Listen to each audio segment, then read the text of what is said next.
Imagine you run a traditional factory. Tomorrow morning, you decide to connect AI to one of your production lines. The budget is approved, the model can be bought, the consultants are ready. On paper, this should be easy. Then reality walks in. Your old machines do not all speak the same digital language. Some of your best data is not in the cloud. If the network drops, the line still has to run. And the beautiful answer from a simulation has to survive heat, materials, tolerances, safety rules, workers, suppliers, and inspectors. That is the part people often skip when they say AI is landing in the real economy. AI landing is not the moment someone signs a software contract. It is the long, messy process of making intelligence work inside the physical world. That is why a recent Goldman Sachs report is useful. It is called Harnessing AI for the Real Economy. And the interesting detail is that it came from Goldman's investment banking side, not only from a research desk. In other words, this is not just a trend report asking, what will happen to AI? It is closer to a money map asking, where can AI actually be deployed, financed, and scaled? So in this episode, let us use that map in a practical way. If your industry is not pure software, where are you on the AI map? And what gates does AI have to pass before it can really enter your world? Goldman starts with a simple but important coordinate. Most of the AI transformation we can see today is still happening inside the software world. But SaaS, software as a service, is less than half of 1% of global GDP. The other 99.5% is the real economy: manufacturing, energy, logistics, construction, transport, healthcare, agriculture, and infrastructure. Your industry is probably somewhere in that 99.5%. But before AI reaches that battlefield, we should look at the first place that has already been hit: software. For years, many people assumed the first jobs under pressure would be translators, customer service agents, or repetitive white-collar roles. But the last 2 years showed something sharper. Software itself became the first warning signal. Goldman points to IGV, an exchange-traded fund that tracks large American software companies. In the first half of 2026, that basket fell about 17%. Compared with its high in October 2025, it was down about 26%. The 10 largest software companies together lost nearly $800 billion in market value. That does not mean their bank accounts lost $800 billion. It means investors started asking a different question. Is AI helping software companies, or is it dismantling the way software companies used to make money? The pressure is on the old SaaS pricing model. In the past, software sold seats.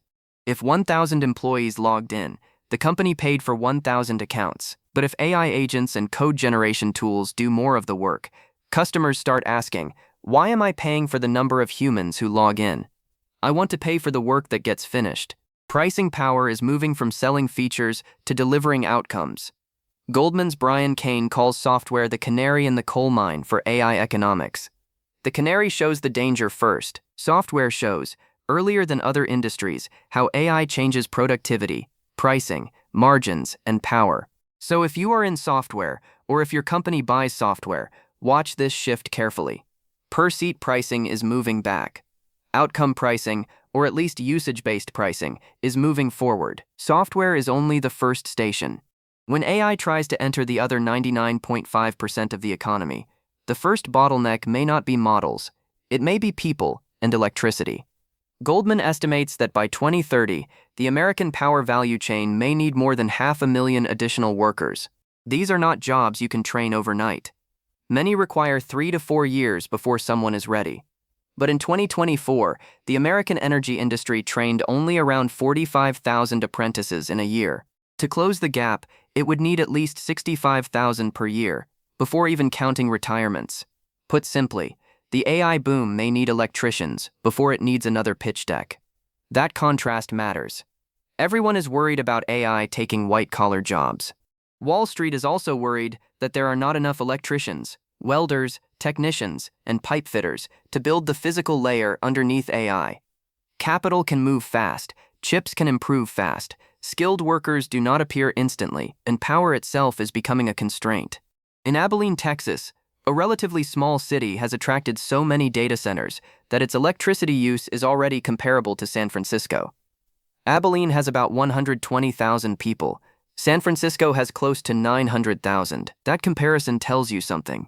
AI does not only live in a browser tab. It lives in transformers, substations, cooling systems, land, water, cables, and maintenance teams. This is why Microsoft, Meta, Oracle, Amazon, and others are thinking like power companies.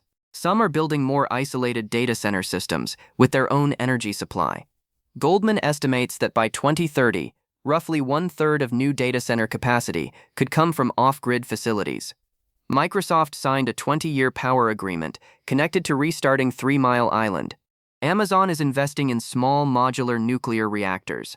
The pattern is clear. In the old internet era, tech companies were heavy electricity users. In the AI era, they may have to become energy system designers. Now we reach the core of the report. Goldman describes 5 factors that determine whether industrial AI can really land. Think of them as 5 gates. Gate 1 is physical constraints. In the physical world, AI cannot ignore materials, heat, pressure, mechanical tolerance, vibration, safety margins, and messy site conditions. A model can optimize a beautiful design inside a simulation, but the real world is not obligated to match the simulation. A theoretically perfect design can fail when the material behaves differently, the environment changes, or a machine is slightly out of tolerance. That means AI people and domain experts have to work together. The expert who understands the line, the machine, the material, and the failure modes becomes more important, not less. Gate 2 is private data. The best data in physical systems is usually not on the open internet. It sits inside factories, manufacturers, operators, maintenance logs, quality records, customer complaints, and years of messy internal history. A general model can write an essay or build a website, but it cannot automatically optimize your production line if it has never seen your production data. Imagine a denim manufacturer asking a frontier model to design jeans for young buyers. With only public knowledge, the answer may be average. But if the company feeds the model 10 years of returns, bad reviews, fit complaints, fabric feedback, and young customer comments, the output can become much more specific. That is private data, not data as decoration, but data as industrial memory. Gate 3 is edge deployment. Many industrial AI systems cannot live only in the cloud. They have to run near the machine, the production line, the grid node, or the embedded controller. A factory cannot stop because the internet drops. A power system cannot become unstable because a cloud request is delayed.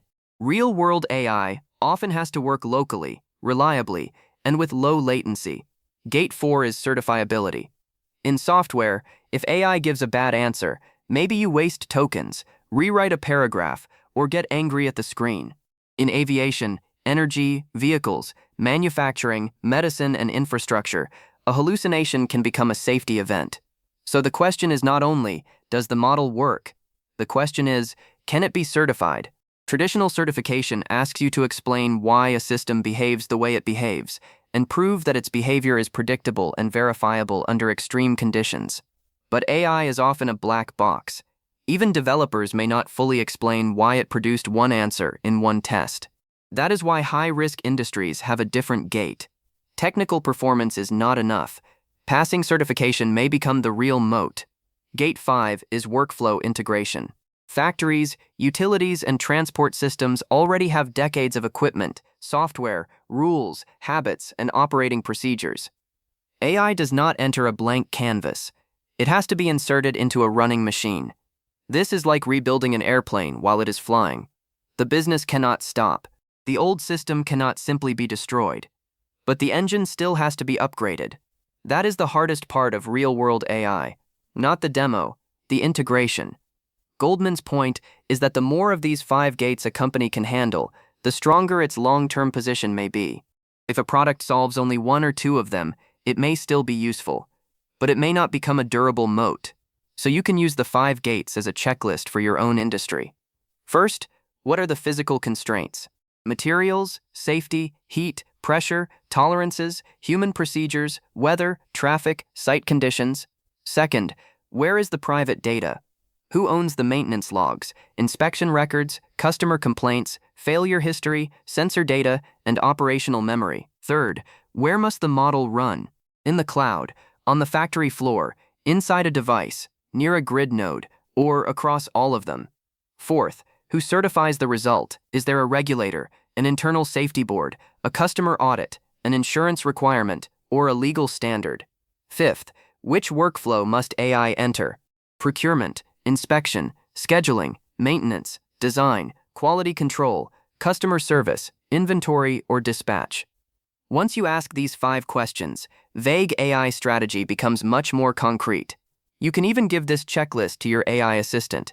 Describe your company, your industry, your process, and your data. Then ask it to rank AI use cases by which gates are easiest to pass and which ones are hard blockers. That is how a report stops being a PDF and becomes a working tool. Goldman also highlights what it calls the China cost divide. According to OpenRouter, one of the largest third-party AI model routing platforms, Chinese models grew from a single-digit share of token consumption at the end of 2024 to roughly 40 to 50% by early 2026. The reason is obvious. Chinese inference prices are only a fraction of American frontier model prices, and the gap is still widening. But Goldman adds an important warning. Token share is not the same as revenue share. For Chinese startups and companies, low-cost models lower the entry fee. You do not need to train your own model from scratch. You can plug into cheaper intelligence and start building. But that also means a simple wrapper around a model becomes harder to defend. If models become cheap public infrastructure, the moat has to move somewhere else. It moves to industry knowledge. It moves to private data. It moves to workflow integration. It moves to the ability to deliver an outcome, not just call an API. Cheap intelligence is powerful, but cheapness by itself is not a moat. That may be the most important sentence in this part of the report. The report also points to a company worth watching, Prometheus, co-founded by Jeff Bezos. Its ambition is to build an AI general engineer, not an assistant that writes emails, not a chatbot that summarizes meetings, a system that can help design complex physical systems, including jet engines and drug molecules. In June 2026, the company raised $12 billion at a valuation of $41 billion. That number is not just hype, it signals where the frontier wants to go next. AI started by writing text, then it wrote code, then it generated images, slides, and agents. Now the ambition is to compress engineering and invention itself. This is still early, very early. But it explains why the 5 gates matter. If AI wants to design in the real world, it must understand physical constraints, use private data, run in the right place, pass certification, and enter real workflows. Otherwise, it stays impressive in a demo and fragile in a factory. So what does this Goldman report really say? It says AI has already shaken the software world. But the larger battle is outside software, in the 99.5% of the economy that has machines, power, materials, workers, regulators, and old workflows. The next AI winners may not only be the companies with the largest models, they may be the companies that know how to connect models to the real world. If you are in a traditional business, this is not a reason to panic. It is a reason to look carefully at your own hidden assets. What physical knowledge do you have that outsiders do not understand? What private data have you collected without calling it data? What workflow do you know so deeply that a model company would need you to enter it? The real economy is not empty space waiting for AI. It is full of friction, history, constraints, and tacit knowledge.